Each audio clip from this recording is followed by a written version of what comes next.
Hello friends, સમય આવી ગયો છે સોના અને ચાંદીના વીકલી આઉટલુક વિશે જાણવાની.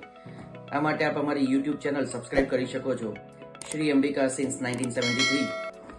લાસ્ટ વીકમાં આપણે જોયું કે સોનું અને ચાંદી ખૂબ જ હાઈ કોટ થયા, એટલે કે સોનું ઓલ ટાઈમ હાઈ સપાટીએ કોટ થયું. આંતરરાષ્ટ્રીય બજારમાં સોનું તેની તમામ સપાટી વટાવીને $2580 ઉપર બંધ રહ્યું, જ્યારે ચાંદી પણ આંતરરાષ્ટ્રીય બજારમાં $31 સુધી ટચ થઈ ગઈ.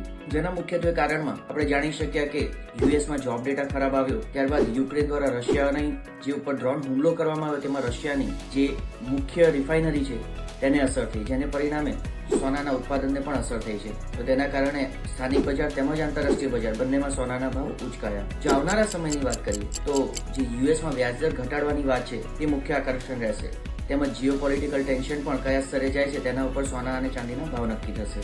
જો સપ્તાહના મધ્ય ભાગમાં જેવી રીતે આશંકાઓ સેવાઈ રહી છે તેવી રીતે યુએસ દ્વારા વ્યાજદરમાં ઘટાડો કરવામાં આવે તો સોનું $2580 થી ઉચકાઈને $2620 સુધી જઈ શકે, અને જો આ ટાળવામાં આવે તો લગભગ $2480 સુધી પરત ફરી શકે છે, જ્યારે ચાંદીમાં પણ $28.50 થી $31 સુધી રહી શકે છે.